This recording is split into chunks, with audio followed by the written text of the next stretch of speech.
أعوذ بالله من الشيطان الرجيم. بسم الله الرحمن الرحیم. عزیزان من،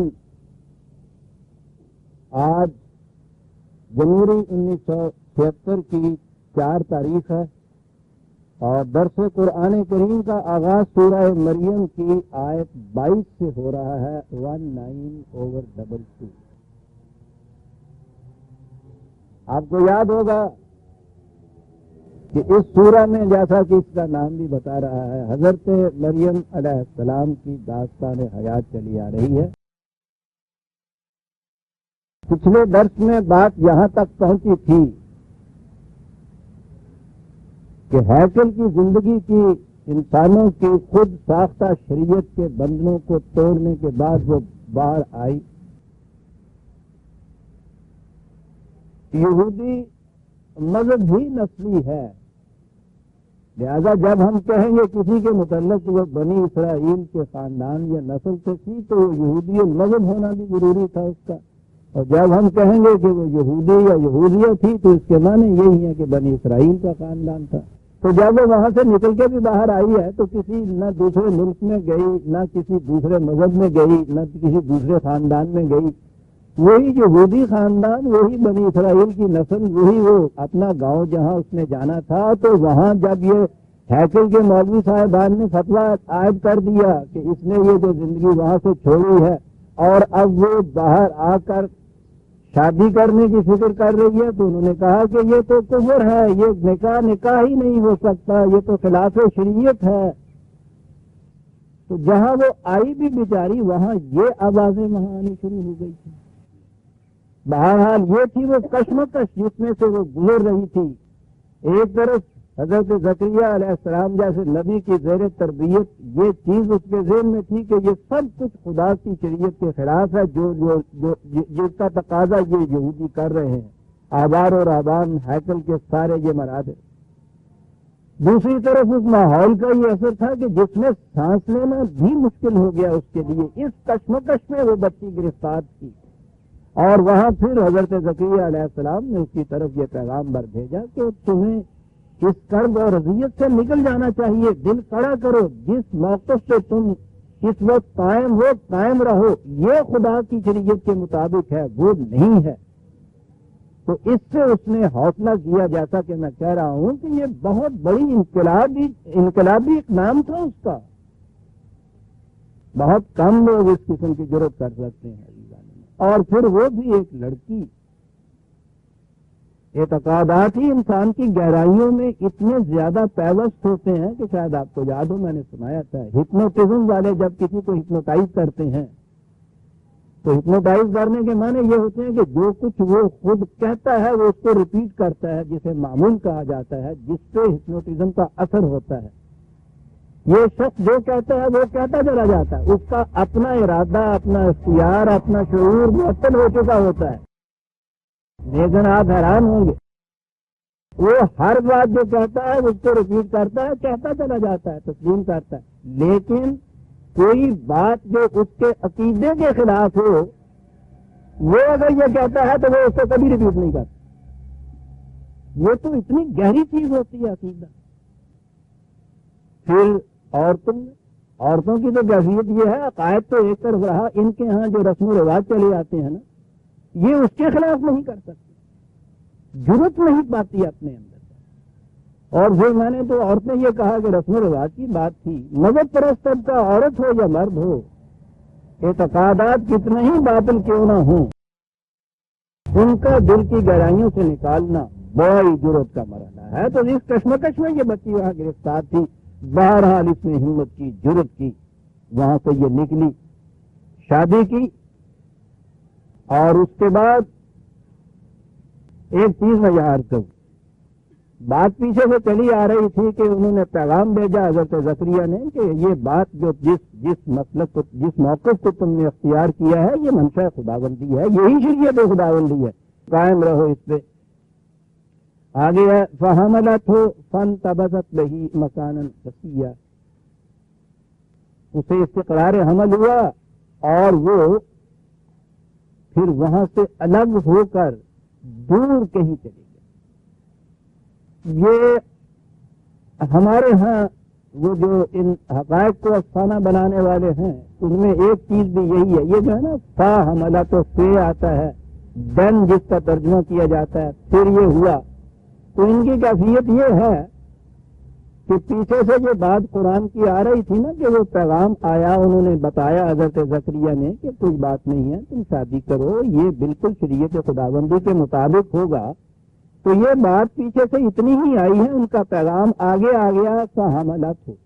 تو ہمارے ہاں کے یہ جو مفسر ہیں وہ یہ کہتے ہیں کہ وہ پیغام آیا اور اس کے بعد اس کو حمل قرار پا گیا، یعنی بس وہ پیغام سے ہی یہ سب کچھ ہو گیا۔ ساتھ جو آگے یہ آیت، یہ جسے ہم پھر کہتے ہیں یا فا کہتے ہیں عربی زبان میں یا دین کہتے ہیں انگریزی میں، یعنی ان کی کیفیت یہ ہے کہ پیچھے سے جو ٹکڑا آیا ہے اس کے بعد جو آیا ایسا حملہ، تو وہ کہتے ہیں کہ بس نہیں، یہ بات ہوئی اور پھر اس کو ہم قرار پا گیا۔ حالانکہ روز مرہ ہم یہ چیز بولتے ہیں کہ ان کی شادی ہوئی، پھر ان کے ہاں بچہ پیدا ہوا، پھر بچہ اسکول جانے لگا، پھر بچے کی شادی ہوئی، تو یہ پھر ہم جو کہہ رہے ہیں تو وہ پھر شادی ہوئی اور پھر بچہ پیدا ہوا، بس شادی ہوئی اور اسی رات بچہ پیدا ہو گیا، پھر بچہ اسکول جانے لگا تو وہ صبح اٹھا تو مدرسے چلا گیا، پھر بچے کی شادی ہوئی تو مدرسے سے واپس آیا تو شادی ہو گئی، پھر اس کے ہاں بچے پیدا ہوئے، اسی شام تک اس کے یہاں 2 3 4 بچے پیدا ہو گئے۔ یعنی یہ جو میں نے عرض کیا تھا نا کہ وہ جب تیسرا بنانے پہ آدمی تل جائے تو پھر کون روک سکتا ہے؟ وہ پھر یہاں آیا اور انہوں نے کہا کہ صاحب وہ دیکھیے نا وہاں سے پیغام آیا اور وہاں ملت ہوتا، اس کو حمل قرار پا گیا تھا۔ تو یہ ہر زبان میں ایسا ہوتا ہے کہ جب یہ پھر کہا جاتا ہے تو اس کے معنی یہ ہوتے ہیں کہ وہ قاعدے قانون طریقے کے مطابق جیسا ہوا کرتا ہے اس کے مطابق یہ کچھ ہوا، پیغام آیا، دل کڑا کیا، شادی کی، شادی کے بعد پھر استقرار حمل جب ہوا تو شادی کے دوران ہی انہوں نے جتنے ادھر ادھر سے طنز و تشریح کے وہ تیر آ رہے تھے ان کو وہ جھیل رہے تھے، میاں بیوی سمجھو یا وہ بیچاری لڑکی جو ہے، لیکن جب استقرار حمل بھی ہو گیا تو اس کے بعد انہوں نے یہ کہا کہ اب یہاں نہیں رہا جا سکتا۔ بڑی نیچرل سی بات ہے۔ پھر میاں بیوی نے مشورہ کیا کہ اب ہمیں یہاں سے چلے جانا چاہیے، معلوم نہیں اس کے بعد پھر یہ کیا کریں، تو وہ وہاں سے پھر دور چلے گئے، نکل گئے وہاں سے، اور پھر دور چلے جانے کی بات تھی، دور ہی چلے جانا چاہیے تھا، قریب نہیں رہنا چاہیے تھا۔ وہ چلے گئے، معلوم نہیں کہاں تھے، راستے میں ہی وضع حمل کا وقت آ گیا۔ فَأَجَاءَهَا الْمَخَاضُ إِلَى جِذْعِ النَّخْلَةِ قَالَتْ يَا لَيْتَنِي مِتُّ قَبْلَ هَذَا وَكُنتُ نَسْيًا مَنسِيًّا۔ کیا بات ہے قرآن کی، ایسا نظر آتا ہے کہ وہ بول حضرت مریم کے منہ سے لے لیے اور نقل کر دیا۔ راستہ آپ سوچئے، گھر بار والوں کو چھوڑ کے چلی آئی، ویرانے میں کہیں میاں بیوی ہوتا ہے، درد ذہ شروع ہوا، وضع حمل کا وقت آیا، کوئی پاس نہیں، نہ اپنا نہ بیگانہ۔ پھر ان حالات میں وہاں سے گھر سے نکلی ہوئی ہے کہ معلوم نہیں اس بچے کی پیدائش کے بعد کیا کیا باتیں سننی پڑیں گی، بچے کا کیا بنے گا، اس کے بعد کہاں جاؤں گی۔ ویسے ہی یہ جو وضع حمل کا وقت ہے، اس وقت تو عورتوں کے پاس کسی نہ کسی عورت کا ہونا ضروری ہوتا ہے، کوئی نہ کوئی تو پاس ہو ایسے۔ پہلا یہ وضع حمل کا وقت ہے اس بچی پہ۔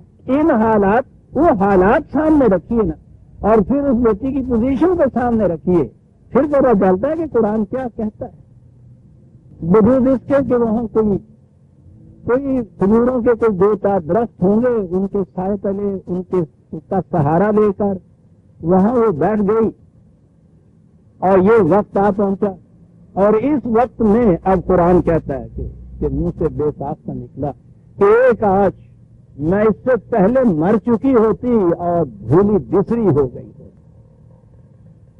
عزیزان من، ساری داستان قرآن 4 لفظوں میں کہہ دیا، بچی کی داستان۔ ان حالات میں وہاں کوئی نہ مونس، نہ غمخوار، نہ کوئی ہمدرد، دل میں یہ کہ جس نے یہ قصہ بھی سن لیا تو وہ تو ملک ہی یہودیوں کا تھا کہیں سے، وہ خود کہے گا کہ ہاں صاحب یہ جو کچھ کیا ہے تم نے وہ تو معافرہ کیا، الفاظ ہم کہہ نہیں سکتے جو کچھ وہ کہیں گے، لیکن نظر آتا ہے کہ دور نکلا ایسے۔ میں نے کہا نا کہ قرآن ساری کڑیاں خود نہیں بیان کرتا، وہ ہماری عقل و فہم کو بھی چھوڑتا ہے۔ یہ قرآن بنا ہی صاحب فہم لوگوں کے لیے تھا، یہ ملا جیسی سمجھ کے سطح کی فہم کے لیے قرآن تھا ہی نہیں۔ اب وہاں یہ نظر آتا ہے کہ وہ تو اس حالت میں تھی، اور یہ جو قانون تھا وہاں پاس سے ہی وہ کھجوروں کا باغ تھا، اس باغ کا مالک یا رکھوالا یا کوئی اور ایک مرد تھا ذرا پرے، تو ایک مرد نظر آیا تو اس کے خامن یقیناً اس کے پاس بیٹھا، تو اس نے پوچھا ہوگا، بالکل فطری چیز ہے عزیزان من، کہ تم لوگ کون ہو، یہ ساتھ تمہارے کون ہیں؟ اور وہ الگ تم سے یہ اس طرح سے وہ بیٹھ گئی، کراہنے کی آواز، درد کی آواز، تو اس نے اس سے یہ کہا ہوگا کہ ہم اس طرح سے آئے ہیں، یہ اکیلی ہے، میری بیوی ہے، وضع حمل کا وقت تھا، ہمارے پاس بھی کچھ نہیں ہے، ایسے میں یہ کچھ ہو گیا ہے، تو معلوم ہوتا ہے کہ وہ یا تو پھر بنی اسرائیل میں سے نہیں تھا، یہودی نہیں تھا، یا کوئی ایسا تھا جس کے سینے میں برف کی کاش نہیں، دل درد مند تھا۔ اس نے بات یہ سنی، فناداها من تحتها اللہ تحزنی۔ اب یہاں آگے پھر وہ مفسر صاحب، فناداها، پس آواز آئی، من تحتها، کیا بات ہے؟ میری بیٹیاں بچیاں معاف رکھیں، بات کیا نہیں پڑتی ہے، الفاظ نہیں مل رہے، اس کے نیچے سے آواز آئی، بس یوں ہی میں کہہ دیتا ہوں۔ اب پھر آواز یہ کس کی آئی، پھر پوچھیے نا ان سے آسانہ نہیں سکتے، بچے کی پیٹ سے آواز آئی، بابا ہم یعنی یہ چیز، ارے سیدھی سی بات ہے کہ وہ ایک غیر مرد تھا، اگر اس کا خاوند بھی تھا اس کے پاس تو اس کو لے کے اس کے پاس تو اس نے آنا ہی نہیں تھا کہ وضع حمل کا وقت تھا، وہ ذرا اس سے نشیب میں تھے کہ وہ سامنے نہ آئے وہ بیٹی، تو بھائی یہ نشیب کی بات ہے، اس سے ذرا اس میں نیچے کی طرف نچلی جانب اس کے جہاں سے ذرا وہ ہو گئی، تو وہاں سے وہ جو تھا دوسرا شخص نظر آتا ہے کہ وہ باغ کا مالک ہی تھا جس نے اس کو اجازت دی تھی، اس نے آواز دی، لا تحزنی، بیٹی غم نہ کر، کیا بات ہے، ہر دل درد مند یہ داستان سن کے وہ آواز دے گا، پاس نہیں آ رہا، یہ ہے قرآن کا انداز، اس انداز میں قرآن باتیں کرتا چلا جاتا ہے، ظالمان اس نے وہاں سے آواز دی، بیٹی حزم ہے یہاں کا لفظ، غم نہ کر، مت غمگین ہو، سردہ خاطر نہ ہو، کوئی بات نہیں ہے، ایک چیز تو یہ ہے کہ قد جعل ربو کے تحتا کے سریا، پانی کا چشمہ یہاں سے تیرے قریب ہی بہ رہا ہے، ضرورت ہوگی اس کے بعد اس کو پانی کی، وہ یہ بہ رہا ہے۔ باقی ان علاقوں کے اندر سب سے بہترین غذا بھی، تقویت کی مجھے چیز بھی جو ہے وہ کھجوریں ہوتی ہیں،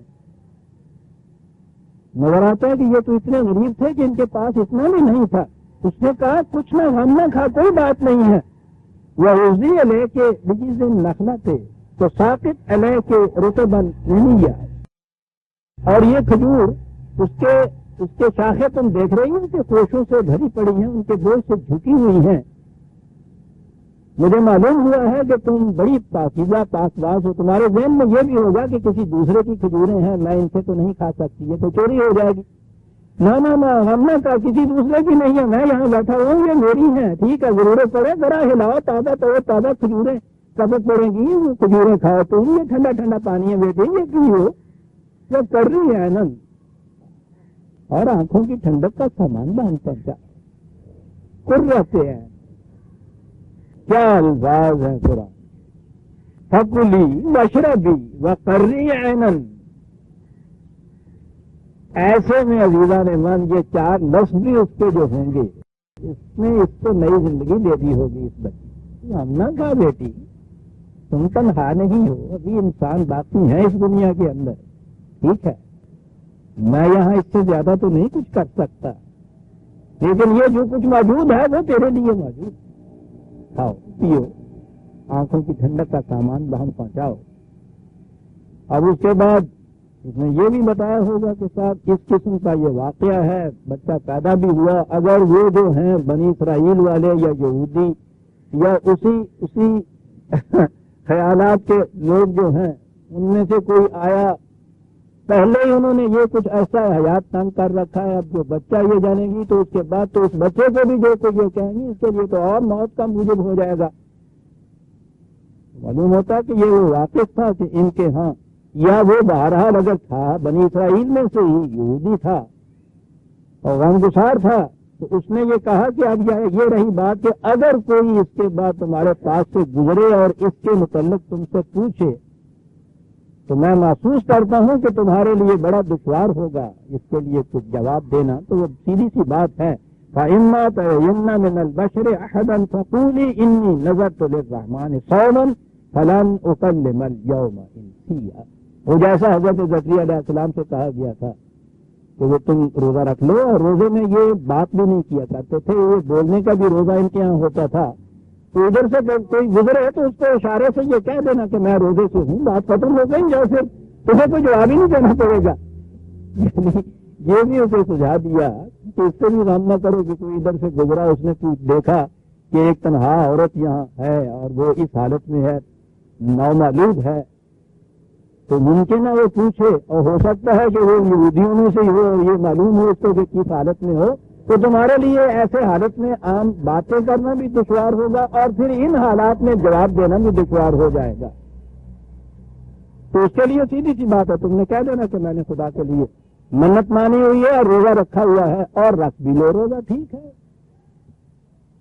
تو یہ مرحلہ بھی طے ہو جائے گا، تمہیں کوئی ایکسپلینیشن بھی نہیں دینا پڑے گا۔ کتنی کڑیاں فطری چلی آ رہی ہیں داستان۔ یہاں کے بعد اگلی آیت پھر آئی اور پھر وہی پھر آ گیا، پھر ان افسانہ نویسوں کو اور کڑی ہاتھ آ گئی۔ فَأَتَتْ بِهِ قَوْمَهَا تَحْمِلُهُ، یعنی وہاں اس میں یہ قیامت گزر رہی ہے کہ اس گاؤں سے، اپنی بستی سے، ان لوگوں سے الگ دور کہیں چلی گئی اس کو لے کے، اور جب بچہ پیدا ہوا تو پھر تو انہوں نے کہا، قرآن کے الفاظ یہ ہیں کہ پھر وہ اس بچے کو لے کر سوار کرا کے قوم کے پاس آ گئی، یعنی وہ گئی یہاں سے اس لیے تھی کہ یہ جو ایک حادثہ ہونے والا ہے یہ قوم میں، برادری میں، گھر میں، ان میں نہ ہو، اور جب وہ بچہ پیدا ہوا تو وہ بچے کو لے کے ان کے پاس آ گئے۔ ہے وہ کھڑا ہو کے سوچنے والا کہ کیا کہہ رہے ہیں، کیا ہوا؟ یہ پھر جو ہے جی، پھر بچہ پیدا ہوا، پھر اس کی شادی ہوئی جیسا میں نے کہا تھا، اس کے معنی یہ ہو گیا کہ پیدا ہوا اور وہی شادی کر دی اس کی۔ درمیان کی کڑیاں جو ہیں یہ کوئی نہیں ملا رہا۔ دوسری جگہ قرآن میں ہے کہ وہ چلے گئے تھے ربوا، میں نے کہا تھا نا اس دن، لفظ ہے ایسی سرزمین میں جو سطح مرتفع ہوتی ہے، ذرا بلند زمین ہوتی ہے، اس میں انجیل میں یہ داستان موجود ہے، اگرچہ اس میں بھی کچھ رنگا میزیاں ہیں، لیکن جو واقعہ ہے وہ موجود ہے کہ وہ مصر کی طرف چلے گئے تھے اور وہاں ایک عرصے تک وہاں رہے۔ کہیں تو انہوں نے کہا کہ حضرت عیسیٰ علیہ السلام 10-11 برس کے تھے جب وہ واپس آئے ہیں، لیکن تحقیق ان کی یہ ہے کہ وہ 30-31 سال کے تھے جب وہ واپس آئے۔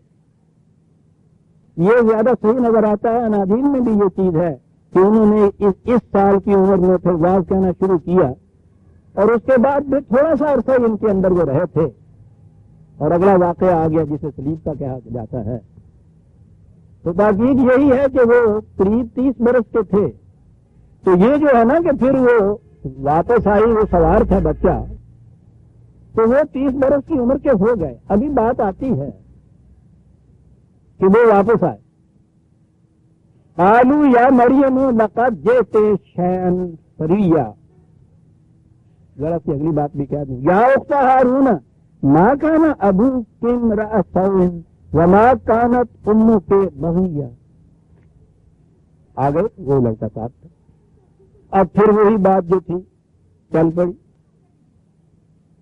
اے مریم تو تو بڑی متقی، پرہیزگار، مذہب پرست گھرانے کی لڑکی تھی، ماں باپ بھی تیرے بڑے مذہب پرست تھے، نیک تھے، پارسا تھے۔ پہلی چیز تو ہوئی تو نکاح والی بات اسے اب دوہرانے کی ضرورت نہیں تھی، اب تو بیٹا ساتھ تھا، اور ایک بیٹا ہی نہیں، خود اناجیل میں بھی ہے ان کے اور بھائی بہنیں بھی تھے. 30 سال کی عمر تک یہ یہاں آئے ہیں تو اس کے ساتھ اور تھے. اناجیل میں ان کے بھائیوں کے نام لکھے ہوئے ہیں حضرت عیسیٰ علیہ السلام کے.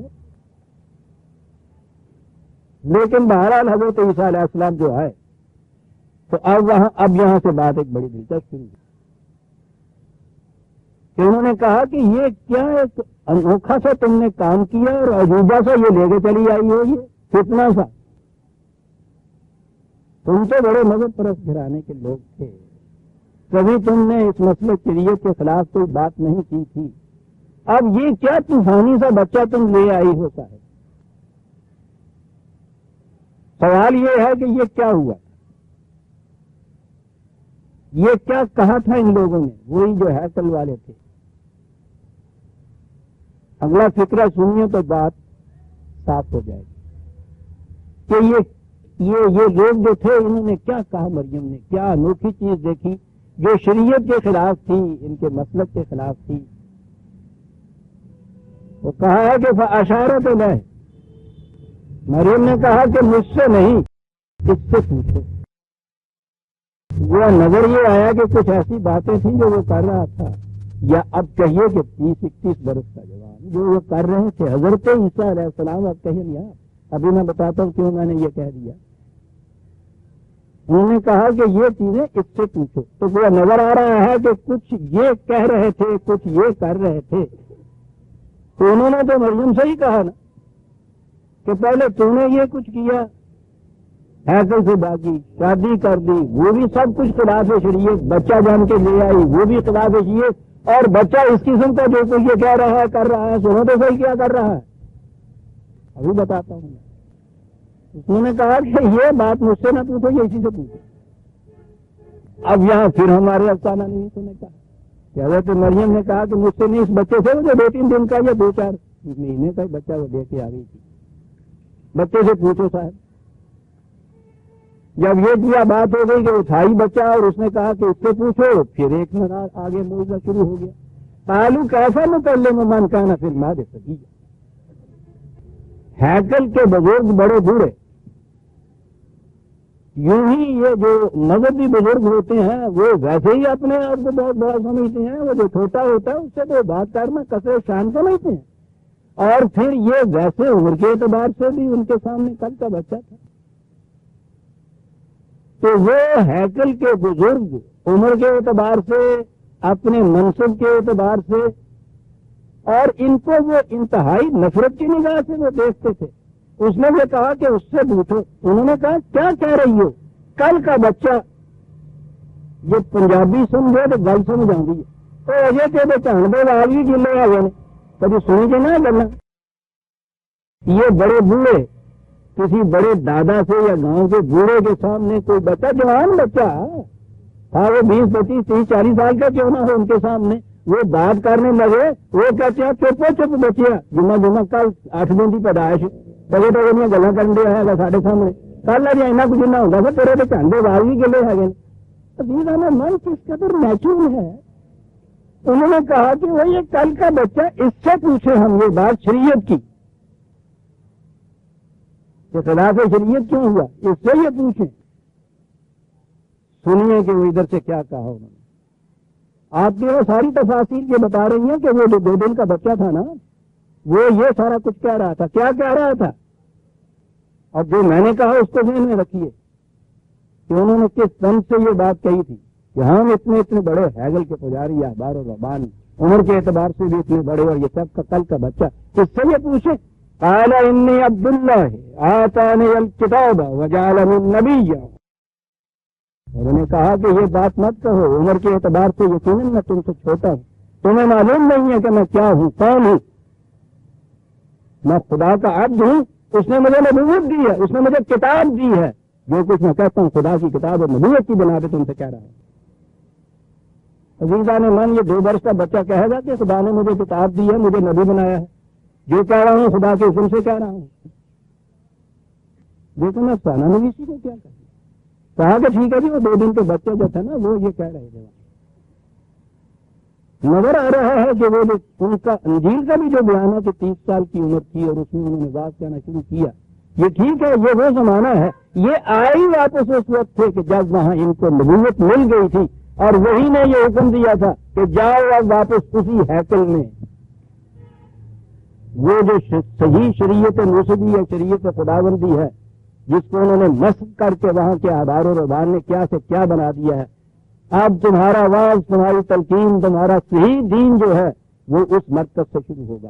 یہ ہیکل ہی مرکز تھا یہودیت کا عزیزان مان، وہاں سے ہی یہ سارے شاخسانے نکلا کرتے تھے، تو وہاں سے نظر آتا ہے کہ خدا کی طرف سے کتاب ملی، وہی آئی اور انہیں کہا گیا کہ یہاں مصر میں نہیں، وہاں تو کوئی یہودی تھا ہی نہیں، جاؤ وہیں جاؤ اور وہاں جا کے تلقین کرو۔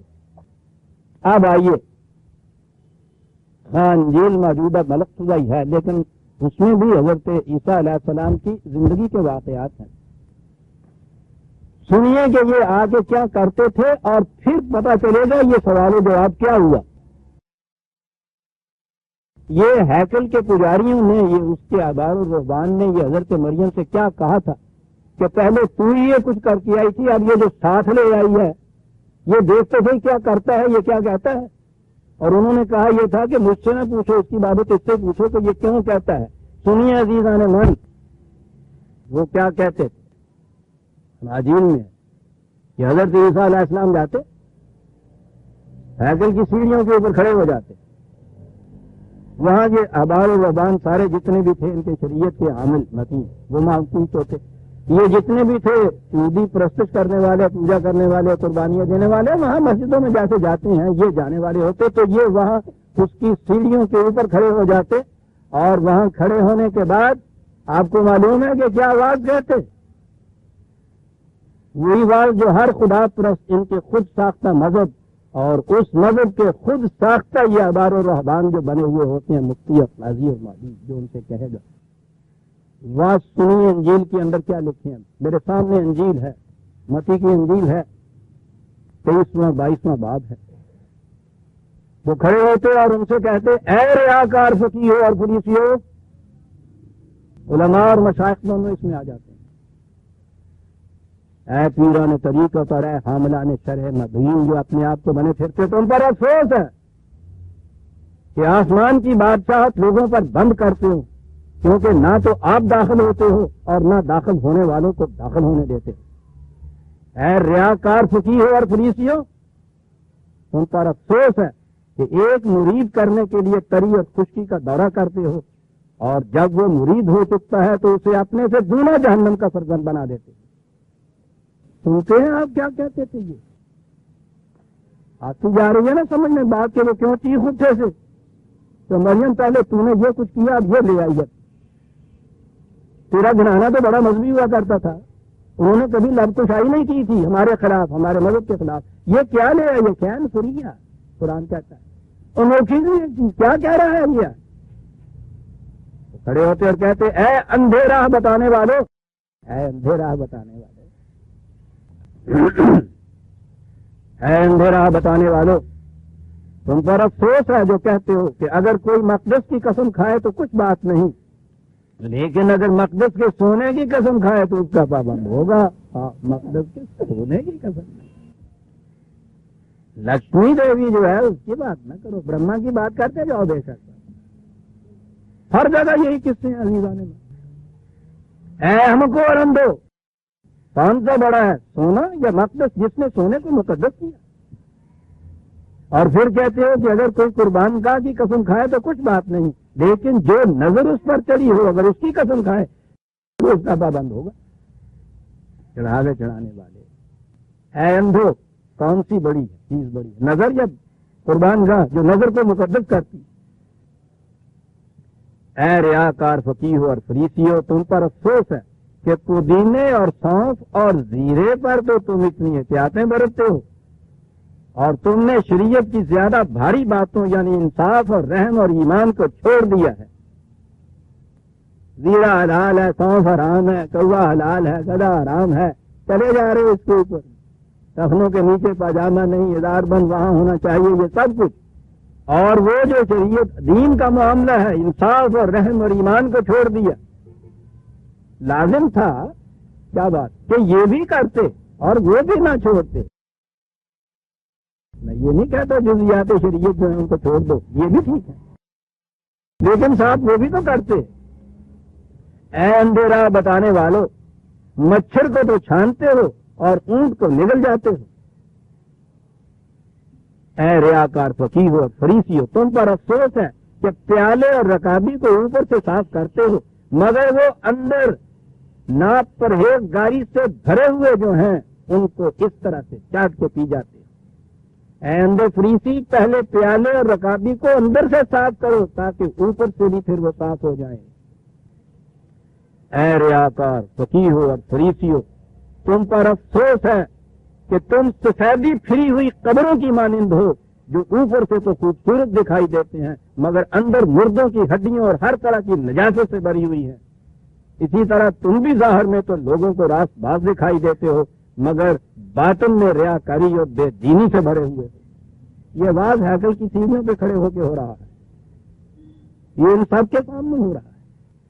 اے ریاکار فقیہ ہو، تم پر افسوس ہے کہ نبیوں کی قبریں بناتے اور راست بازوں کے مقبرے آراست کرتے ہو اور کہتے ہو کہ اگر ہم اپنے باپ دادوں کے زمانے میں ہوتے تو نبیوں کے خون میں ان کے شریک نہ ہوتے. اس طرح تم اپنی نسبت گواہی دیتے ہو کہ ہم نبیوں کے قاتلوں کے فرزند ہیں. اے سانپو، اے افریح کے بچوں، تم جہنم کی سزا سے کیوں کر بچو گے؟ یہ تھے عزیزان من وہ بات. سوچو تو صحیح کہ اس کے اوپر کیا رد عمل ہوگا ان کا. وہ کیا کچھ نہ کہتے ہوں گے اس سے مریم سے.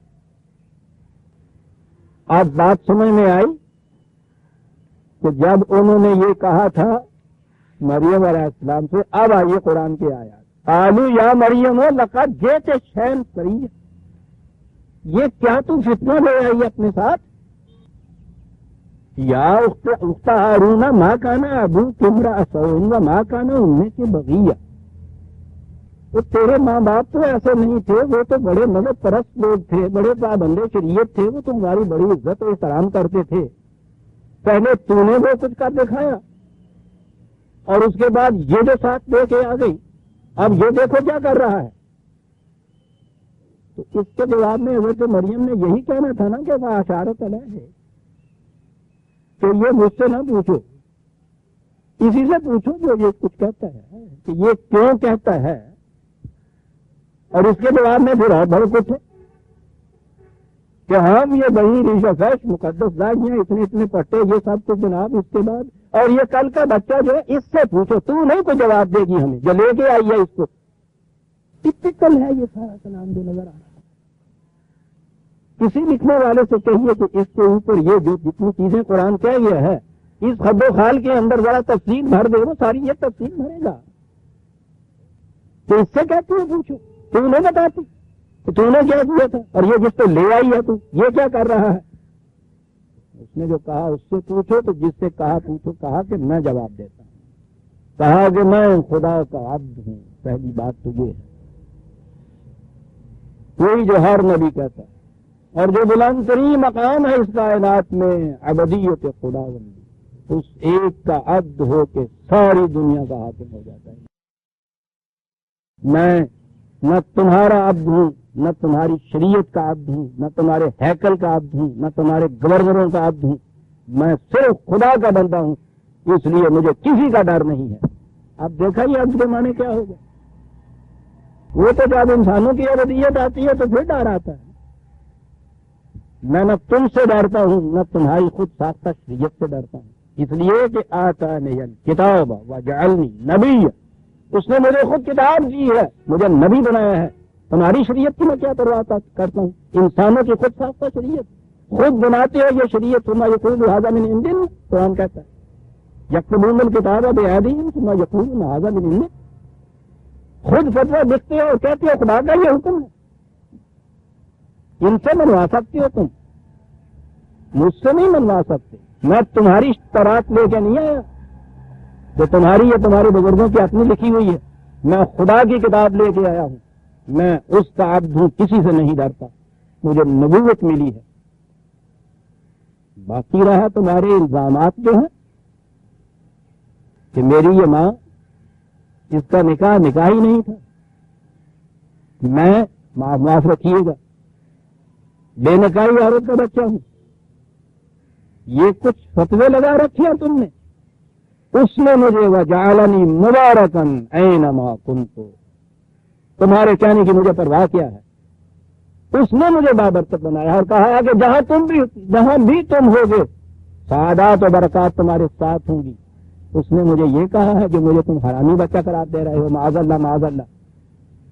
وَأَوْصَانِي بِالصَّلَاةِ وَالزَّكَاةِ مَا دُمْتُ حَيًّا، اس نے مجھے کہا ہے کہ جاؤ پھر وہ دین خدا بندی کا نظام صلاۃ و زکوٰۃ قائم کرو جا کر۔ کہا اس نے یہ ہے کہ زندگی بھر تمہارا یہی مشن رہے گا۔ جب یہ میرا مشن یہ ہے تو میں اس مشن کو لے کے آیا ہوں۔ باقی رہی یہ مظلوم عورت میری ماں، تمہارے تان و تشنیع کے تینوں نے جس کا کلیجہ چھلنی کر کے رکھ دیا ہے۔ بخت و سام کے بچوں، آج بھی تم باز نہیں آتے ان چیزوں سے۔ زندگی عجیرن بنا دی تم نے اس مظلوم و معصوم کی۔ کیا گناہ کیا تھا اس نے؟ تم چاہتے ہو کہ میں بھی تمہارے جیسا بنوں، وَبَرًّا بِوَالِدَتِي وَلَمْ يَجْعَلْنِي جَبَّارًا شَقِيًّا۔ سمجھ میں کسی کے نہیں آتی تھی کہ یہ بات کہتے کہتے پھر وہ ماں کا ذکر کیوں آ گیا کہ وہ اس لیے اس کانٹیکسٹ میں، اس پس منظر میں رکھیے وہاں کھڑے ہوئے تو بات ساتھ سمجھ میں آتی ہے۔ میں اپنی ماں کا احترام کروں گا، میں اس کی خدمت کروں گا، میں کشادہ ظرفی سے اس کے ساتھ پیش آؤں گا۔ میں تمہارے جیسا ظالم اور شقی نہیں ہوں۔ ایک بے گناہ عورت کو اس طرح سے چھلنی کر کے تم نے رکھ لیا۔ مجھ سے یہ توقع نہ کرو کہ میں اپنی ماں کے ساتھ وہ برتاؤ کروں جو تم کرنا چاہتے ہو، کیونکہ مجھے خدا کی شریعت نے، خدا کی کتاب نے یہ بتایا ہے کہ اس نے کوئی غلط قدم نہیں اٹھایا ہے۔ میں یہ کچھ اپنی ماں سے نہیں کہوں گا، تم جو کچھ کہتے ہو۔ بات بالکل صاف ہے عزیزہ نے من بتا دیا کہ میں کیوں مخالفت کرتا ہوں کہ کتاب لے کے آیا ہوں، نبی بتا دیا کہ اسی کتاب نے مجھے یہ بھی بتایا ہے کہ اس نے بھی کوئی جرم نہیں کیا، اس لیے میں تمہارے کہنے کے مطابق اس کو نہیں کھیل سکتا، یہ نہیں کر سکتا۔ باقی رہا تم لوگوں کا یہ کہ یہ اس قسم کا شریعت کے خلاف حرامی بچہ ہے، معلوم نہیں اس کی زندگی میں کیا کیا امراض اور کیا کیا نفسیاتی کیفیات ہوں گی، مجھ پہ کیا بیتے گی، کیا گزرے گی، وہ تو وہاں پتہ نہیں کیا کچھ کہہ رہے ہوں گے کہ خدا کی شریعت کے خلاف کرنے والوں کے اوپر خدا کا عذاب آیا کرتا ہے اور تم دیکھو گے کہ اس کا انجام کیا ہوگا۔ کیا کہہ رہے؟ وَالسَّلَامُ عَلَيَّ يَوْمَ وُلِدْتُ وَيَوْمَ أَمُوتُ وَيَوْمَ أُبْعَثُ حَيًّا، سلامتی تھی میری پیدائش میں بھی سلامتی، میری زندگی بھی سلامتی ہے، میری موت بھی سلامتی کے اوپر ہوگی۔ جاؤ تم اپنی شریعت کو لیتے جاؤ جا کر۔ ذالک عیسی ابن مریم تو آج کہتا ہو یہ ہے عیسی ابن،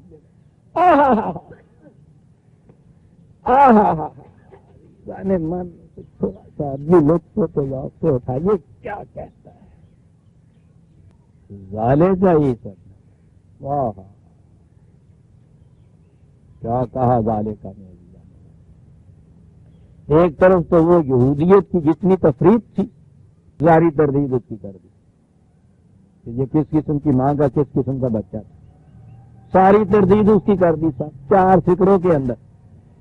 اور دوسری طرف یہ جو عیسائیت کا عقیدہ تھا کہ وہ ابن اللہ تھا، انی عبداللہ کہہ کے اس کی بھی تردید کر دی، بات ختم کر دی صاحب۔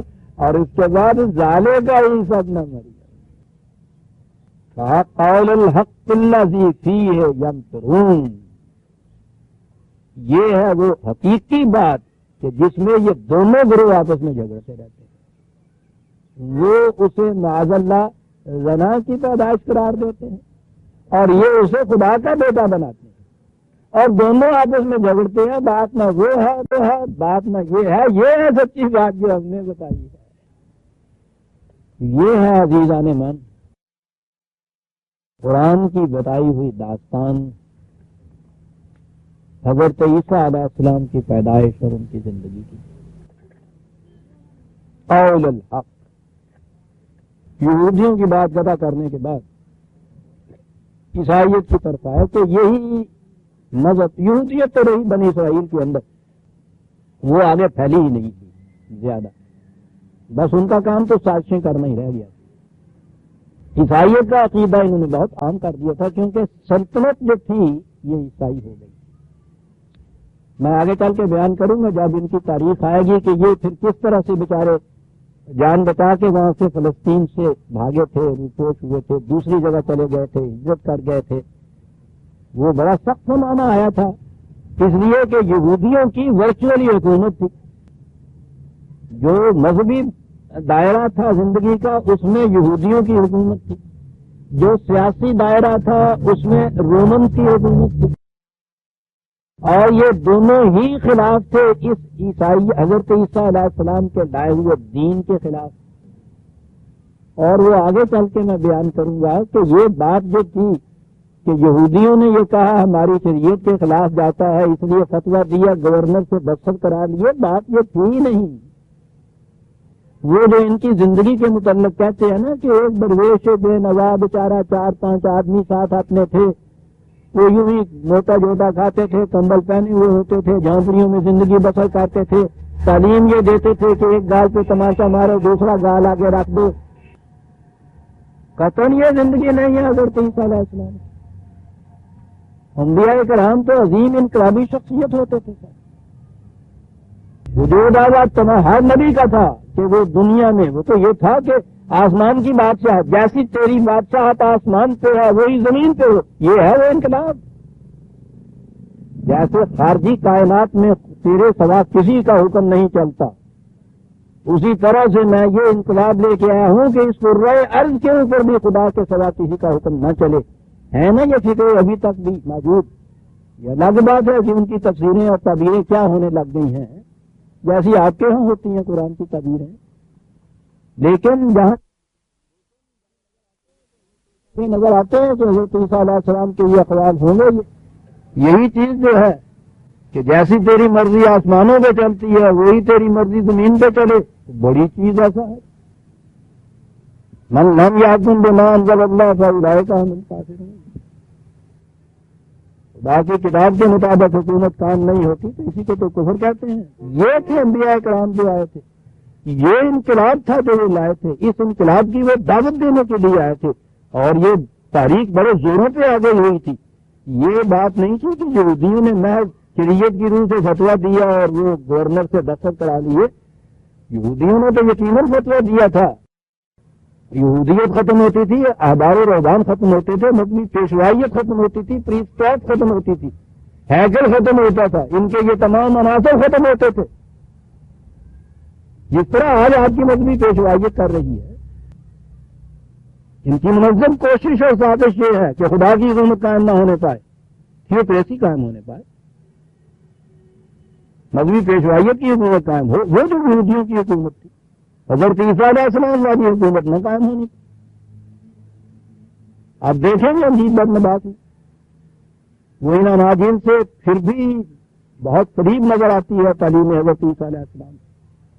اس میں یہ چیز ہے کہ انہوں نے مشورہ کیا آپس میں کاہنوں نے اور احبار و رہبان نے ہیگل کے کہ اس تحریک کو کچل دو، اگر یہ زور پکڑ گئی تحریک حضرت عیسیٰ علیہ السلام کی تو ہم ہمارے بچے جو آج عیش لا رہے ہیں بھوکے مار دیے جائیں گے، ہمیں محنت کر کے کھانا پڑے گا۔ ہاں وڈی گل تو یہاں ہوں، محنت کر کے کھانا ہیڈ آرام ہو جاتا آدمی، وہ ہے یہ بات۔ اور اس کے بعد یہ ہے کہ کرے گا یہ کہ انہوں نے کہا کہ اب تو کیفیت ہماری یہ ہے کہ دنیا کی کے کاروبار رومن امپائر کے مطابق چلتے ہیں، اور اللہ ان کا بھلا کرے وہ ہمارے معاملے میں دخل نہیں دیتے، ہم ان کی سیاست میں دخل نہیں دیتے، اور ہماری جو شریعت کے فیصلے ہیں ان پہ وہ مداخلت نہیں کرتے، بالکل سیکولر کا۔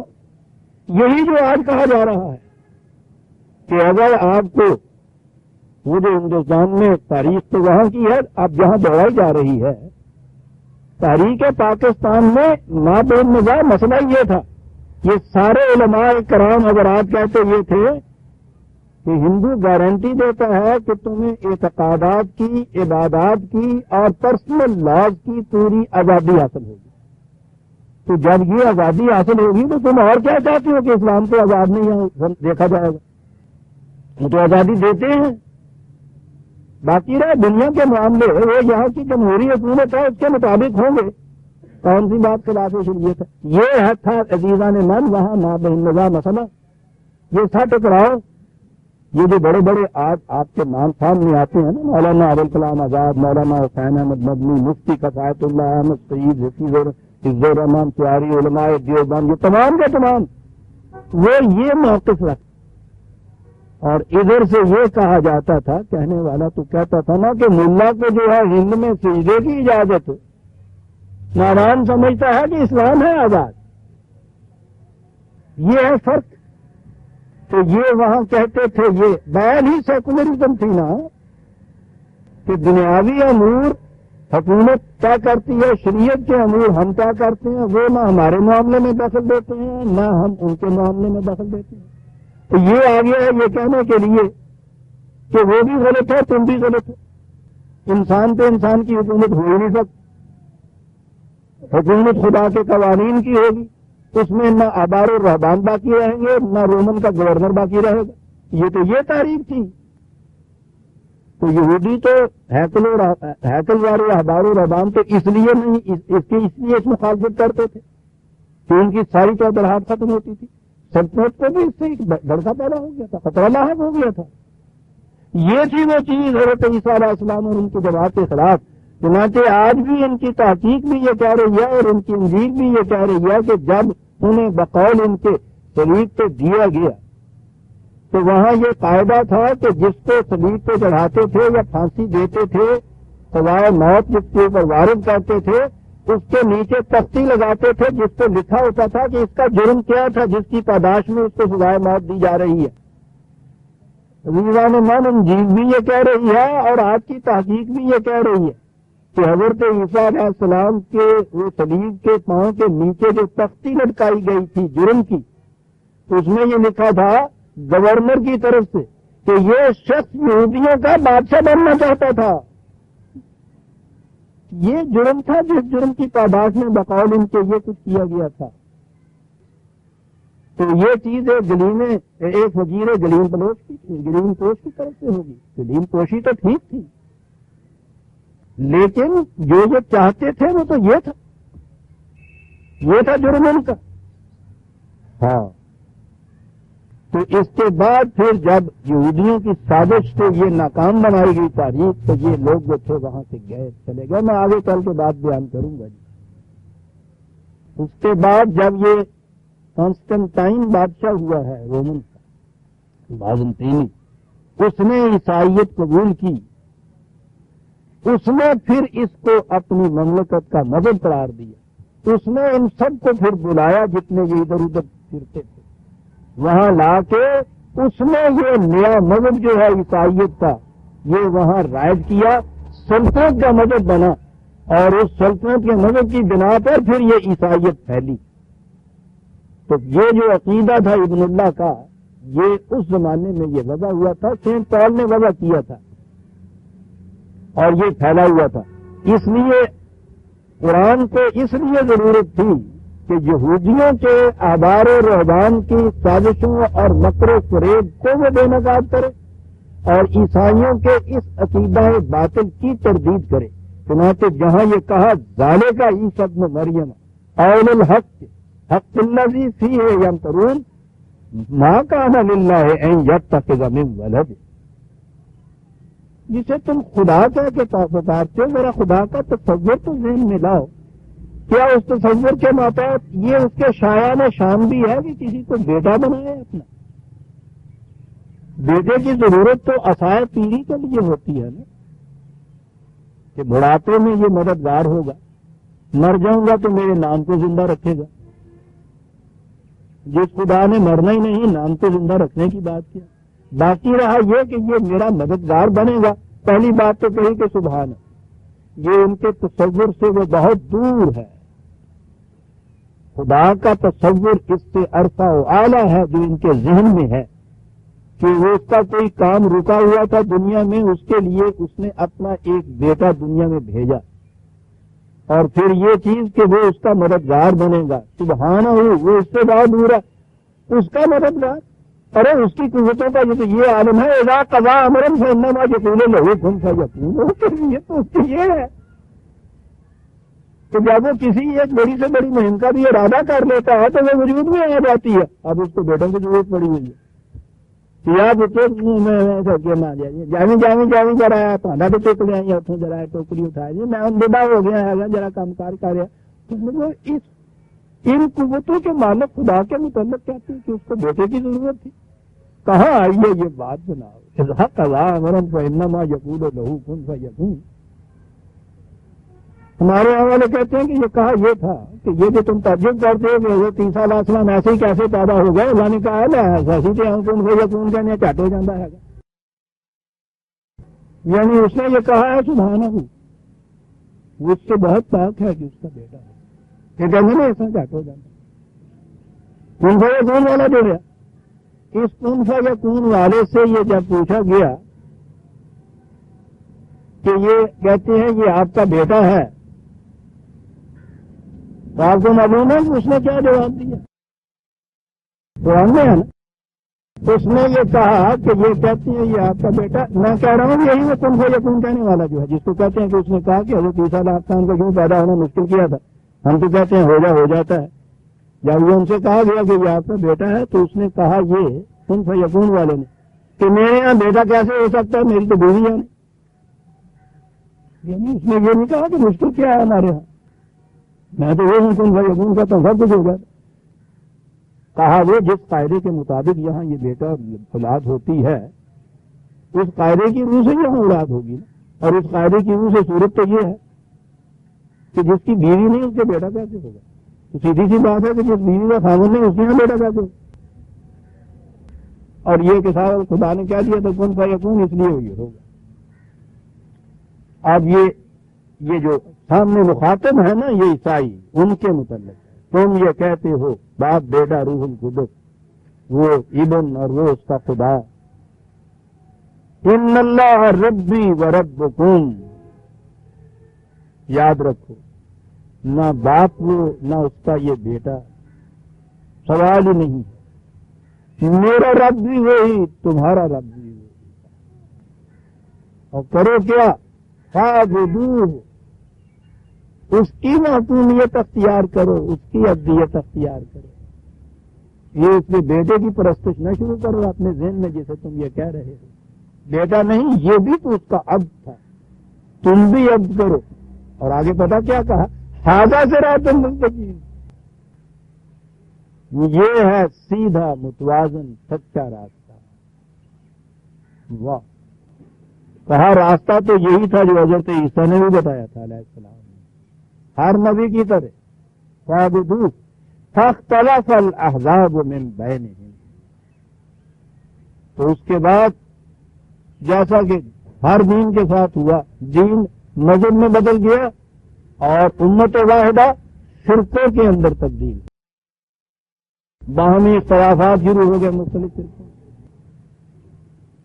ایک چھوٹا سا گڑ یاد رکھیے عزیزان مان، جو امت بھی آپ دیکھیں کہ فرقوں میں بٹ گئی ہے اس میں خدا کا دین باقی نہیں ہوتا، دین کی بنیادی شناخت امت واحدہ ہے۔ چھوٹے سے پیمانے پہ ایک مملکت پاکستان، اس کا کانسٹیٹیوشن ہے،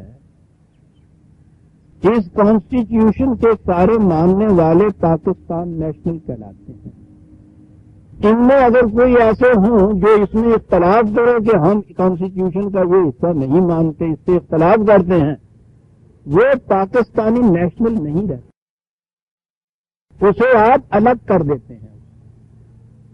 اگر وہ مدعی ہوتا ہے نیشنل ہونے کا تو بغاوت کا مقدمہ اس کے اوپر کیا جاتا ہے۔ بغاوت ہے یہ، کسی بیسس پہ جو ایک قوم بنے یا ایک امت، تو پھر بڑی چیز ہے امت بنے، اس کے اندر کوئی چیز ایسی انٹروڈیوس کرنا جس میں اس میں اختلاف ہو جائے یا اس میں فرقہ بن جائے، یہ وہ دین باقی نہیں رہتا۔ اکثر مجھ سے پوچھا کرتے ہیں کہ صاحب یہ فرقے کی کوئی بڑی سی پہچان بتائیے، کیونکہ عام طور پہ کہا جاتا ہے یہ ایک پرویزی فرقہ ہے، پرویزی فرقہ بھی ہے. کہتے رہیے کہ نہیں ہے, وہ کہتے ہیں نہیں ہے کہ کوئی موٹی بدیہی سی نشانی بتائیے فرقے کی پہچانا جائے. سیدھی سی بات ہے عزیزان من, جو لوگ بھی دوسروں سے الگ نماز پڑھتے ہیں الگ فرقہ, پکی نشانی ہے یہ. مسجد تھی امت کی وحدت کا نشان,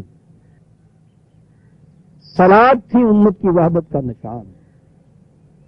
اسی لیے قرآن نے کہا تھا کہ الصلاۃ ولا تکونوا من المشرکین ان الذین فرقوا دینہم, صلاۃ کا قیام کرو اور مشرکین میں سے نہ ہو جانا, یعنی ان میں سے نہ ہو جانا جنہوں نے امت میں فرقے پیدا کر لیے. یہ بھی ہو سکتا ہے کہ کوئی فرقہ اپنی نماز الگ نہ بنائے لیکن باقیوں سے نماز پڑھے الگ, مسجد الگ بنا لے, جیسے یہ مرویوں نے کیا تھا. یہ اپنے آپ کو مسلمانوں کا فرقہ کہتے تھے. آپ کو معلوم ہے کہ انہوں نے اپنی الگ نماز نہیں ایجاد کی تھی, حنفی طریقے پہ نماز پڑھتے تھے, تو اس اعتبار سے تو یہ الگ نہ ہوئے, لیکن پڑھتے تھے یہ حنفیوں سے بھی الگ اپنی نماز. مسجد الگ تھی, اپنی نماز الگ پڑھتے تھے. حتیٰ کہ حرم کعبہ میں بھی مرزا بشیر الدین نے کہا کہ میں نے نماز الگ پڑھی تھی. جو بھی اپنی نماز الگ پڑھتے ہیں باقیوں سے, یاد رکھیے وہ الگ فرقہ ہو جاتے ہیں, اور قرآن اس کی شہادت دیتا ہے. رسول اللہ صلی اللہ علیہ وسلم کے زمانے میں آپ کو معلوم ہے کہ مدینے میں ایک مسجد بنائی تھی. قرآن میں اس کا ذکر ہے, مسجد ضرار جس کو کہتے ہیں, سورہ توبہ دیکھ لیجیے. مسجد, بت خانہ نہیں. جنہوں نے بنائی تھی انہوں نے اپنے کوئی عقائد بھی نئے نئے جگہ کیے تھے, نہیں کیے تھے, عقیدے بھی وہی تھے. وہ الگ مذہب بھی انہوں نے اختیار کو کیا تھا, کفر نہیں اختیار کر لیا تھا اسلام چھوڑ کر, بالکل کچھ نہیں اور کیا تھا, کوئی بات اختلافی نہیں تھی. مسجد الگ بنائی تھی. قرآن کریم نے اس مسجد کا ذکر کیا ہے, کہا ہے کہ یہ جو مسجد الگ بنا لی ہے انہوں نے, پہلی چیز تو یہ کہی کہ یہ مسجد نہیں, یہ کمی گاہ ہے ان لوگوں کی جو خدا اور رسول کے خلاف جنگ کریں گے. مسجد. اس کے بعد یہ کہا, ایک دفعہ پھر دوہرا دوں کہ یہ مسلمان تھے, انہوں نے اسلام چھوڑ کر کفر اختیار نہیں کیا تھا, انہوں نے کوئی نئے عقائد وغیرہ نہیں کیے تھے, صرف مسجد الگ بنائی تھی. قرآن کہتا کفرن, تو بابا کھڑے ہو کے سوچتے ہو خدا کے لیے, اور ایک کو کافر قرار دینے سے تم تو واحد و مومن نہیں بن سکو گے. قرآن اس مسجد کی تعمیر کو کہتا ہے. میں نے پھر دوہرا لیجئے, یہ مسلمان تھے, کافر نہیں تھے, کفر اختیار انہوں نے نہیں کیا تھا, کوئی نئے عقائد وضع نہیں کیے تھے, مسجد بنائی کفرن. تو کیوں کفر کہا قرآن نے اس کو؟ کہا تفریقاً بین المومنین, مسلمانوں میں تفرقہ پیدا ہو جائے. تو تفرقے کی وہاں سے بات چلی تھی. تفرقے کی پہلی نشانی فرقہ بندی کی مسجد, الگ مسجد بنائے. اور مسجد نہ بھی بنائیے, میں نے کہا ہے نا کہ الگ نماز پڑھی, اگر باقیوں سے تم نے ان کے ساتھ مل کے نہیں پڑھی, الگ پڑھنی شروع کر دی, الگ فرقہ بن گیا. یہ ہے نشانی عزیزان مان. ان سے پوچھئے جو رٹ لگاتے رہتے ہیں پرویزی فرقے کی, کہ کہیں ان کی بھی کوئی مسجد تم نے دیکھی, یا ان کو کہیں اکٹھے الگ باقیوں سے نماز پڑھتے بھی دیکھا تم نے؟ ان کی احتیاط کا تو یہ عالم ہے کہ یہ کنونشن ان کی ہوتی ہے, کنونشن میں لوگوں کا تقاضا ہوتا ہے کہ باہر جاتے ہیں نماز پڑھنے کے لیے, کچھ وقت اس میں صرف ہو جاتا ہے آنے جانے کے اندر. میں نے شدت سے تاکید کر رکھی ہے کہ نہ جلسہ گاہ میں الگ نماز پڑھنے کی اجازت ہے, نہ تمہارے قیام گاہ میں الگ نماز پڑھنے کی اجازت ہے. ہر نماز تمہیں ساتھ کی مسجدوں میں جا کے آس پاس کی مسجدوں میں پڑھنی ہوگی. کہ آج یہ کچھ کرو گے, کل ہی اسی بنا کے اوپر تم ممکن ہے کہ کل کوئی فرقہ بن جائے. میں نے ہی تو یہ آواز بلند کی ہوئی ہے. یہ جو بنا رہے ہیں نا فرقہ, اس کی وجہ یہ ہے عزیزان من, صدیوں کے بعد یہ آواز یہاں بلند ہوئی کہ فرقہ بندی قرآن کی روح سے شرک, الگ نمازیں پڑھنا, الگ مسجد بنانا قرآن کی روح سے کفر ہے.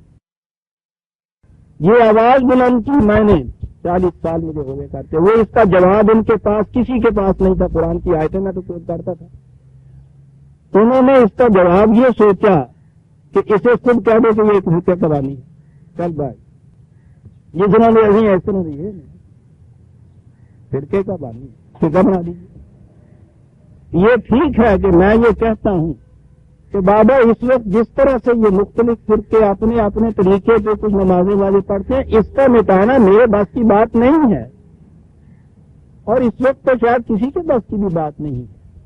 میں کہہ یہ رہا ہوں کہ اگر قرآن کے مطابق حکومت کہیں قائم ہو گئی وہ حکومت اس کو کر سکے گی، تو اس وقت تک کا انتظار کرو. اس چیز کو عام کرتے چلے جاؤ کہ یہ فرقوں کی موجودگی میں دین نہیں آ سکتا. اسے شرک قرار دیتے جاؤ، قرآن جو کہتا ہے اسے کفر قرار دیتے جاؤ، پھیلاتے جاؤ، ان کی ضمیروں کو جھنجھوڑو. یہ خیال عام اگر آپ کا ہو گیا اور مملکت قرآنی کبھی بن گئی تو اس وقت یہ وحدت پیدا ہوگی، اور وحدت کی پہلی نشانی یہ ہوگی کہ وہ پوری امت جو ہے ایک طریق کے اوپر کھڑی ہو جائے گی، نماز کے لیے بھی اور صلاۃ کے لیے بھی. صلاۃ کے لیے اس سے پہلے یہ چیز میرے بس کی بات نہیں. اس لیے میں اس کے لیے مزید تفرقے سے بچنے کے لیے یہ کہتا ہوں کہ بھائی جس طرح سے یہ کچھ کرتے ہیں وہ مٹانا چونکہ ہمارے بس کی بات نہیں. ٹھیک ہے کرنے دو، لیکن صرف اول آپس میں اس پہ نہ کرو. کچھ آپس میں ذرا قریب آنے کی کوشش کرو، اور نیا فرقہ تو پیدا نہ کرو خدا کے لیے. پہلے ہی کچھ کم نہیں ہے.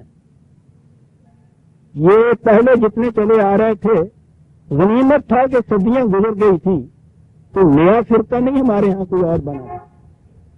بہائی اٹھے تھے تو انہوں نے اپنے آپ کو کہہ دیا کہ ہم مسلمان ہے ہی نہیں، تو ٹھیک ہے غیر مذہب بنا. صدیوں سے کوئی نیا فرقہ نہیں بنا تھا ہمارے. پہلا یہاں یہ فرقہ جو تھا یہ مرزائیوں کا پیدا ہوا، نشانی الگ نماز. اور دوسرا فرقہ بھی حال ہی میں ہمارے ہاں یہ جو اہل قرآن بنا ہے، نشانی الگ نماز.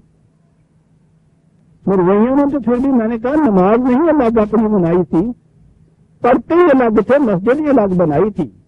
انہوں نے تو نماز ہی باقیوں سے الگ بنا دی،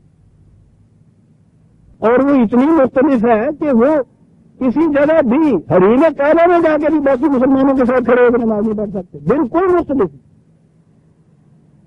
وقت تو چلو چھوڑیے، 3 وقت صحیح، 5 نہ سے 3 میں پڑھ دیجیے. 2 رکعتیں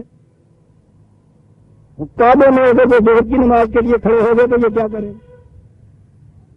ایک رکعت میں ایک ہی سجدہ، وہ امام تو 2 سجدے کرے گا.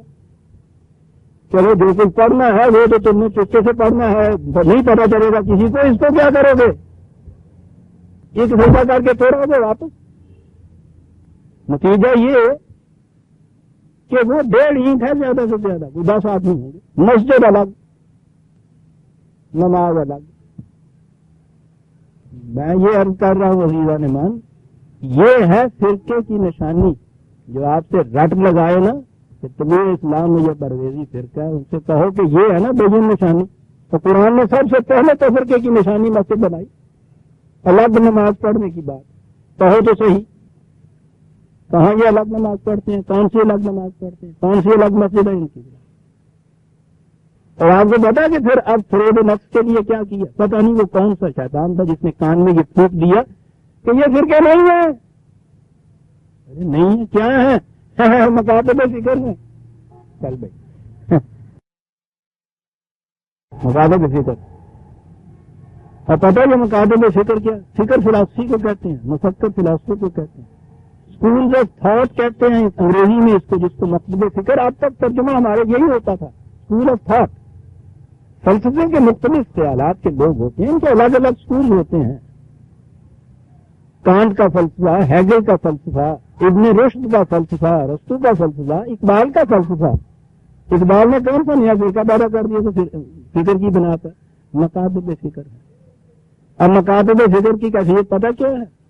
پچھلے ہفتے یہ خبر آئی ہے نا، ملتان میں ایک مسجد کی یا بناسگاہ کے اندر کوئی مسجد ہے، اس مسجد کی تولیت کے متعلق سنیوں میں اور اہل حدیث اور یہ اہل سنت جس کو کہا گیا ہے، وہ بھی اپنے آپ کو تو اہل سنت ہی کہتے ہیں، لیکن بہرحال وہ اہل حدیث اور حنفیوں میں غالباً اس کے اوپر جھگڑا چلا آ رہا ہے، مقدمے بازی ہو رہی ہے، عدالت کے اندر قصہ چلا جا رہا ہے، چلے گئے دونوں نماز پڑھنے کے لیے، اور نماز تو پھر مسلمانوں کی یہ قوت کا نشان ہے نا، وہاں وہ لٹھم لٹ، ایک ادھر سے مر گیا، ایک ادھر سے ہلاک ہو گیا، گولی چل گئی، باقی جیل میں چلے جا رہے ہیں، مکاتب فکر ہیں جی، فرقے نہیں ہیں، مکاتب فکر ہے، اگر یہ فرقے ہوں گے تو پتہ نہیں کی ہوں گا ہو، فریب ہے عزیزان من جس میں یہ مبتلا، یا تو کچھ اس میں سے خود بھی مبتلا ہوتے ہیں تو فریبی میں، یا یہ دوسروں کو فریب دیتے ہیں، یاد رکھیے، جرت نہیں یہ ماننے کی، حالانکہ خود ہی ہمیں یہ بتا رہے ہیں کہ رسول اللہ نے فرمایا تھا میری امت میں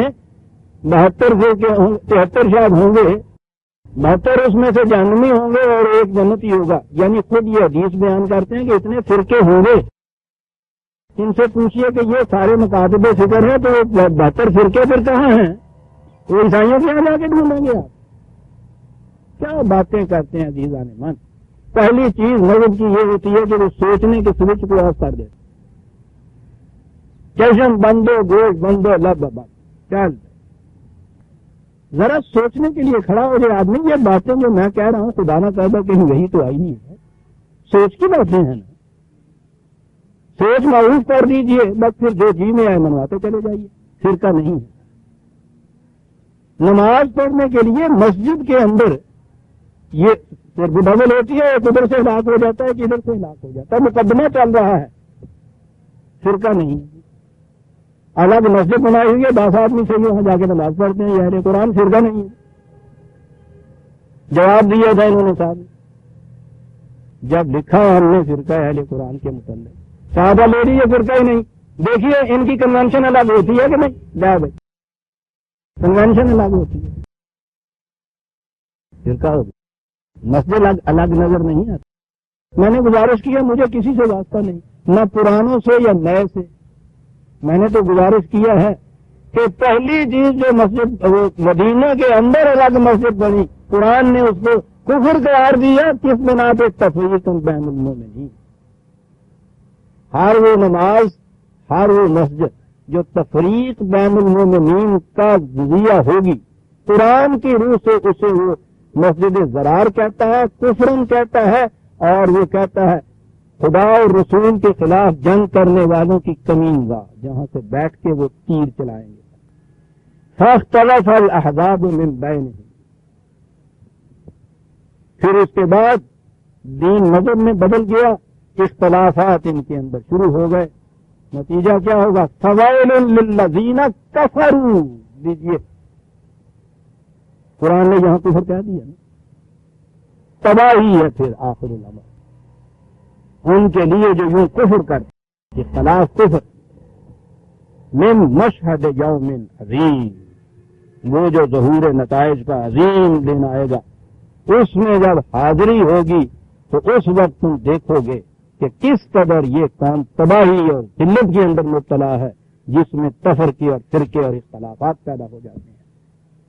اسمع بہم وابصر یوم یاتوننا لیکن الظالمون اليوم فی ضلال مبین، اس دن کیفیت یہ ہوگی کہ یہ سب کچھ سنیں گے بھی، سب کچھ دیکھیں گے بھی، اب اندھے بھی ہیں اور بہرے بھی ہیں، اردن اکھاں کھلن گی ہیں، ہے ترجمہ، اس دن نظر آئے گا پھر جب ظہور نتائج ہمارے سامنے، وہ تو مشہد عظیم آ گیا عزیزان نے سامنے، آبادی اور مملکتوں کے اعتبار سے دیکھیے تو ساری دنیا میں سب سے زیادہ عظیم قوم، کم از کم 70 کروڑ کی آبادی انڈونیشیا سے، مراکش سے انڈونیشیا تک ایک بحر مزاج ہے متلاطم، کتنی بڑی قوم، اور اب تو قریب تمام حصے اس کے آزاد ہو گئے، اپنی قوم، اپنی مملکتیں، یو این او کے اندر ان کی تعداد اتنی ہے، لیکن کیفیت یہ کہ ان کا کوئی اہم مسئلہ پیدا ہوتا ہے، ایک بحریہ روس اٹھتا ہے، ویٹو کر دیتا ہے، ختم ہو جاتے ہیں یہ سارے کے سارے، اور فریڈم ہوتا ہے،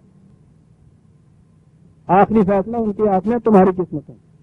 فویل للذین کفروا من مشہد یوم عظیم اسمع بہم وابصر، اس دن ہوش آئے گا، یوم یاتوننا لیکن الظالمین اليوم فی ضلال مبین۔ یہ ظالم کم وقت آج اتنی کھلی ہوئی گمراہی کے اندر ہے، کیوں نہیں ان کو نظر آتا، کیوں نہیں یہ سنتے ان چیزوں کو؟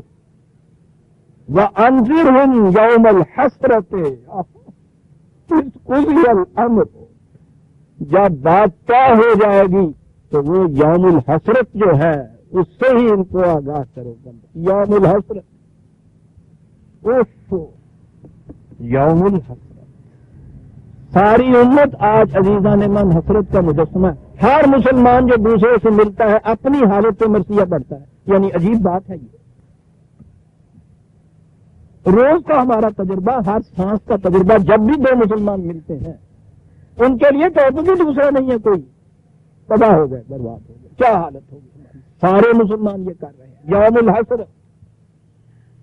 وَهُمْ فِي غَفْلَةٍ وَهُمْ لَا يُؤْمِنُونَ. لیکن اس کے باوجود کیفیت یہ ہے کہ غفلت کے عالم میں ایک ہی بات کرنے کی تھی اور وہی نہیں کرتے. کیا بات؟ لا یؤمنون. قرآن پہ ایمان نہیں لاتے. چیخ رہے ہیں، پکاڑ رہے ہیں، رو رہے ہیں، پیٹ رہے ہیں، ساری تدبیریں سوچ رہے ہیں، کوئی کارگر نہیں ہوتی. بات ایک ہی تھی کرنے کی، وہی نہیں کرتے. یہاں آ کے سمجھ آتا ہے نا لا یؤمنون جہاں یہ کہتا ہے مسلمان کہتے ہوئے. قرآن میں جو کہا گیا ہے یا ایھا الذین آمنوا، یا ایھا الذین آمنوا، یہ کیا کہ پکارا گیا ہے. آگے کہا ہے آمنوا باللہ، اے ایمان والو ایمان لاؤ. ترجمہ ہے ایمان والو نہ اب کرو نا، وہ ہے مسلمانوں ایمان لاؤ. لا یؤمنون.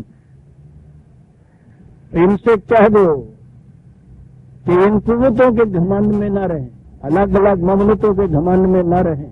یاد رکھو انا نحن نرث الارض ومن علیہا والینا یرجعون. یہ ساری قوتیں، یہ مملکتیں، یہ سلطنتیں، یہ حکومتیں در حقیقت ہم ان کے مالک حقیقی ہیں، اور اس کی جواب دہی کے لیے تم نے ہماری عدالت میں حاضر ہونا ہے. قرآن نے جب مملکت دی تھی مسلمان کو بھی، صدر اول کے محمد رسول اللہ والذین معہ کو بھی، اس کے متعلق کہا تھا قرآن نے کہ ہم نے پھر پہلی قوموں کے بعد تمہیں استخلاف فی الارض دیا لننظر کیف تعملون، تاکہ ہم دیکھیں کہ تم کیا کرتے ہو. کہا اس وقت ہم پوچھیں گے کہ تم نے کیا کیا تھا. ہم نے تمہیں اسلام جیسا دین بھی دیا تھا، مملکت بھی عطا کی تھی، مملکت کا تم نے اسٹیٹ ریلیجن بھی کہہ دیا تھا کہ اسلام ہے، کانسٹیٹیوشن میں بھی لکھ دیا تھا کہ حدود اللہ کے باہر جا کر کوئی کام نہیں کیا جائے گا. یہ ساری چیزیں تم نے یہ کی تھی، ہم نے مملکت بھی تمہیں عطا کی تھی. یہ تو اس لیے تھا کہ لننظر کیسا کام ہے، یہ ہم دیکھیں گے تم پھر کیا کرتے. اور ان سے کہہ دو کہ انا نحن نرث الارض. ڈر آتا ہے عزیزان ایمان اس سے کہ یہ ملی ہوئی عرض جو ہے یہ چھن سکتی ہے، کیونکہ اس نے کہا ہے کہ تم نہیں، ہم اس کے مالک ہیں. اور ہمارا قانون یہ ہے کہ مملکت کے وارث قوم صالحون بنتی ہے. صرف وہ قوم ہوتی ہے جس میں صلاحیت ہوتی ہے اس عمر کی کہ وہ اس کو چلائے. چھن جائے گی یہ عزیزان ایمان. یوم الحسرت ہوگا وَإِلَيْنَا يُرْجَعُونَ. ان سے کہو کہ کہیں بھاگ کے نہیں تم جا سکو گے، ہماری عدالت میں آنا ہوگا. اشتہاری مجرموں آنا پڑے گا تمہیں وہاں. عزیزان ایمان ہم سورہ مریم کی آیت 39 پہ آ گئے اور آگے پھر وَاذْكُرْ فِي الْكِتَابِ إِبْرَاہِيمَ. اس کے بعد ذکر ایک اور آگے چڑھ گیا، اسے ہم آئندہ پہ اٹھا رکھتے ہیں. ربنا تقبل منا انک انت السمیع العلیم. شکریہ.